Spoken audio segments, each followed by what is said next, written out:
Well, guys, so far this has gone unsolved. My GPS and head unit in general, that's all tied together, has been kind of laggy and kind of wrong for a little while now. It's been brought to the dealer several times. We tried reflashing it, I tried updating it. Well, it's pretty obvious that there's some pretty serious hard part problems. They're pretty sure it's the GPS receiver that's causing it to basically lose its mind.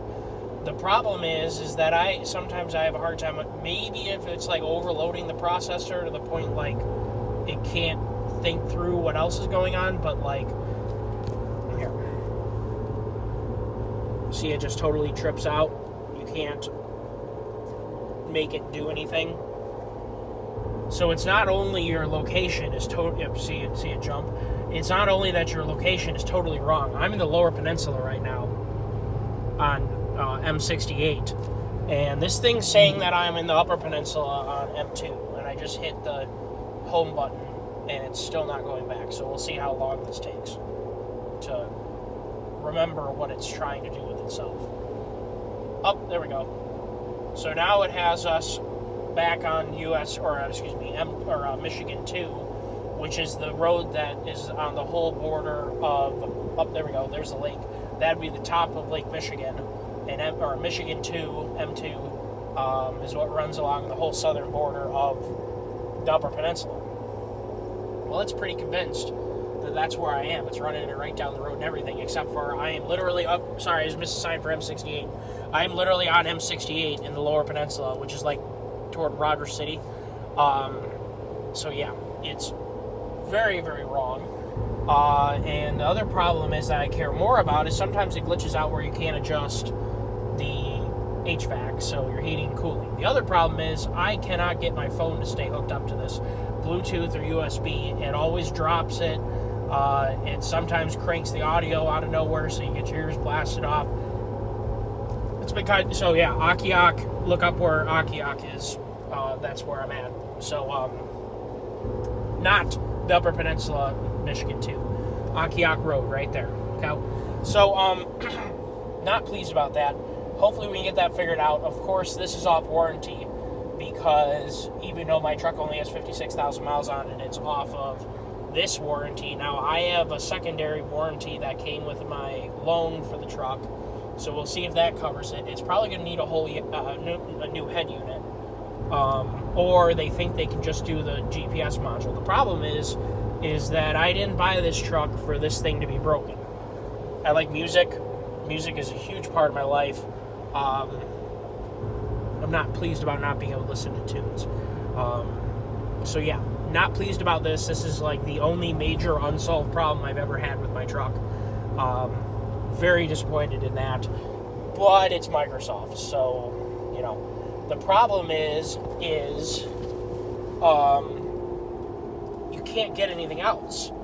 I mean, I guess you could put an aftermarket head unit in, for sure. The problem is that you're stuck when you get a Ford, so you have all these other great things that make Ford, and then you have Microsoft. So, I mean, I know it wouldn't have done this if this was an Apple product. So, yeah. I guess some jokes aside. But, yeah, so not pleased about that. A little bit of an update. I will do a follow-up on that. Other than that, my truck has still been problem-free. Seriously, not a single problem. That hasn't been solved. My left amp step bar, the chrome was starting to flake off, and they replaced that in warranty, so that's pretty cool. But it was functioning fine. It's just that I don't really think that the chrome should be flaking off. The fake chrome, just to make that clear, fake chrome. That's why I hate fake chrome. Other than that, I have not had to replace anything major. I had to do the outer tie rod on the left side, I think at 32,000 miles. I think it was the left side. It's kind of weird, but it didn't break. It just, when it went on the alignment rack, they said that was womped out. So, you know, is what it is. Other than that, now I'm going down the list of what else. Oh yeah, the sunroof. Sunroof had to get, there's nothing really bad happened. It's just that it was, what was it doing? It was, clunking, I think. It's still closed, but it clunked. So they had to, that was on warranty, but it clunked. So they got that fixed, whatever piece of the track was messed up, but it's still closed, it didn't stay open or anything. So yeah, if I was to order a new truck, and I'm not saying that I'm going to, but my major concern is that I will own this truck outright this year. And I don't really want to own a depreciating asset outright. So yeah, I'd like to transfer the equity into something else. If I didn't love this truck so much, I would have already done that. I would have done it during COVID. I got offered numerous times for dealers wanted me to trade in and get a huge amount of money from this to put towards something else, but I didn't do it, and I'm sure it's worth less now because the demand has dropped significantly, but I couldn't bring myself to get rid of my truck that soon, and, well, the problem is that things like this make me wonder about stepping into a new vehicle that might not have those problems. But I get that the functional aspect of the truck that I like so much, the 6-speed, not the stupid 10-speed, I like this truck. So we'll put it that way. But if it was any logic involved in terms of proper financial decisions, I would have already gotten a new truck, because you never want to own a depreciating asset outright. Let the bank own it. But anyway, everyone has a different philosophy on that. I'm not here to tell you what you should and shouldn't do, but that's my philosophy, and I will stick to it. I will keep borrowing the bank's money for for pennies upon pennies on the dollar to have a nice vehicle that I don't have to have my money trapped in. I really hate having $60K or whatever this truck's worth wrapped up in this truck. I'd rather pull it out and put it into something else. So, especially if I could have the same rate that I got this truck for, because it's going to be a couple percent more now, which sucks, but still cheaper.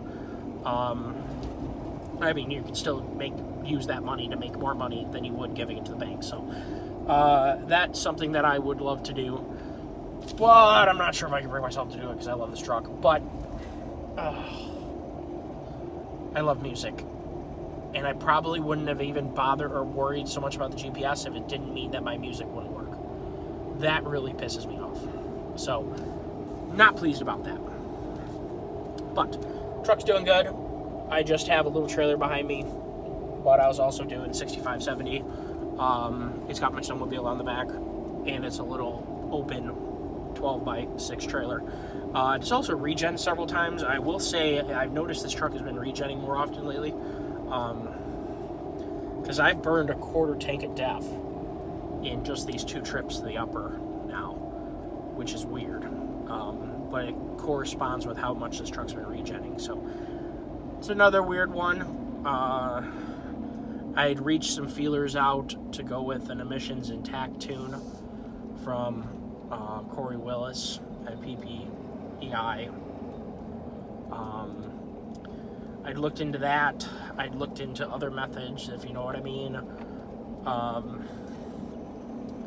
I don't know. Not relating to the truck, the Banks Derringer, it has been really nice, and the Data Monster works perfectly. The Derringer portion, the little module, keep in mind I live in Michigan. This is what Michigan does. And this is all going to be salt water. Oh yeah, just straight up, salt water. The module that controls the Derringer portion of it internally corroded to the point when I took the wire connectors off, the corrosion was oozing out of it. So, according to Banks, they plastic welded the housing together. And when they did, because there's 2 halves and it comes together, okay?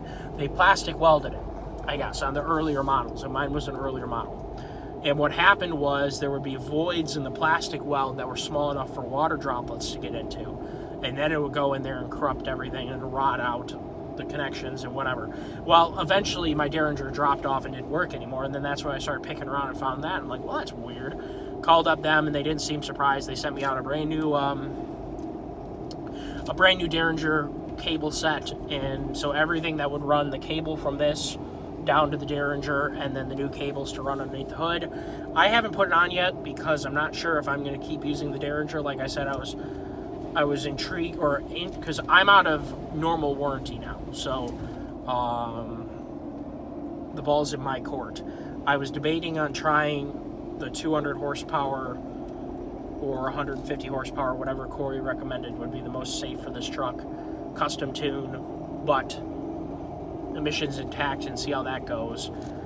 Because I already have a pre-emission truck, like you've seen the comments on the channel. It's kind of nice having this thing quiet. So I'm like, on one hand, deletes are badass. They sound great. I really would love this truck to not have a bunch of garbage that I don't think should be on it. But it means that I can't travel places as easy. There's certain states that I would like to go snowmobiling in New York. That's going to be one place where that could be a problem. Pennsylvania, to get to New York, is going to be another place where that could be a problem. So if I go the D-word route, that's why I haven't, and that's why I don't know if I'm going to. According to Corey, it'll run real well, but just be emissions intact. And I am entertaining that idea, we'll put it that way. Once I get this head unit fixed, we know where we stand on that. I mean, I know a new head unit's like $1,200 or $1,400. They're not cheap. So if they can just replace that GPS module and that fixes it, great. But if it's got to be a whole new head unit, I guess once I get it over with, then at that point, that's where I start doing things like put a winch bumper on the truck. And, you know, you don't really need that, but now with going on the snowmobile trips and stuff like that, it wouldn't break my heart to have a way to drag the truck out of a bad situation. I generally try and keep this truck out of bad situations, but sometimes you get a ton of snow and you screw up. It happens. So, yeah, that's where we're at. I guess this video is kind of an update on several things. You've gotten the spiel on what has happened. Now, keep in mind, I've had the Derringer since the truck's almost been new, and it's been through several Michigan winters that look a lot like this. And I'm not shy about going places in the wintertime, so, you know, I'm not particularly worried about it. And they sent me a new components out without asking me any questions. Like, I mean, other than, you know, sorry it happened and blah, blah, blah, blah, blah, and explaining that that's commonly happens, and I already told you about the plastic welding situation. So, yeah, I'm not, like, too butthurt about it. So I'm certainly not that butthurt, and the Derringer makes a huge difference, but it certainly isn't an undrivable truck before the Derringer. So I haven't changed it, so that means my truck hasn't been using the Derringer in a while. Now that's probably, now that I think about it, might be some of where, because I think the truck was getting better fuel economy with the Derringer on level 6. It seemed like it was. And the problem is you can't always duplicate a drive cycle, but like, it really seemed when I was hand calculating things, the truck was getting better fuel economy. Trying to keep as consistent as I could with my driving style. So I haven't been able to use the Derringer now in a couple months, because that happened a couple months ago, well before the wintertime. I was actually wearing shorts and a t-shirt when it happened, so that was probably November or something. I've just been busy. It's been one of those things. It's been a year. But I will get around to putting that on or keeping it in the box and, I don't know, do something with it, sell it, trade it, whatever. The thing is, I love the Data Monster, so I really don't want to get rid of that. I love that thing. That thing is the bee's knees. So, yeah, I don't want to get rid of the Data Monster. That thing cat's me out. So, yeah. We're getting on to 15 minutes now, so I should probably shut up. You got kind of the gist. We're having some problems with that. Truck's been relatively problem-free. A couple things got fixed on warranty, no questions asked. Head unit is probably going to have to come out of pocket unless I file. Oh my goodness. The sled is just getting covered in salt water. Thankfully I got my trailering cover on it, but I own enclosed trailers. I think you've seen that on the channel, but sled trailers kind of get the shit beat out of them, so I really shouldn't drag carbides up into my dad's car trailer. So I might need to invest in my own sled trailer for next year, and that way I can keep the sleds locked up and safe and on trickle chargers and all that fun stuff. So we're gonna see how that goes. But, yeah. So, that is the situation as it is. You got an update, and I made another video. Hopefully you like it. You get to see some views of rural Michigan in the wintertime. It's kind of melting today. It says it's 36 degrees. It got up to like 41 from what I could tell at the heat of the day. It's almost 5 o'clock, so like sun's going down. But going over to my buddy's cabin, we're going to tool around on the sled and have some fun, hang out, whatever. I was just in the upper riding on trails, and the trails are going to be a lot better than down here, clearly. But they have a decent amount of snow here, I got to say. So should be a lot of fun. We're going to play in some deep snow and screw around. Lordy. Do you hydroplane much now? But anyway, yeah. Take care of yourselves. Please remember to like and subscribe. I will try and do more of a lot of things. I'm trying to let the creativity flow and try other things. So take care of yourselves. I enjoy making videos, and I enjoy when people enjoy that I made videos. So feel free to leave a comment. I've had several people really make my day and make me smile. So if you'll be willing to take 30 seconds out of your day to make me smile, that'd be awesome. If you're too busy, that's fine. Just hit the like button, the subscribe button. Makes a big difference. Take care of yourselves. See ya.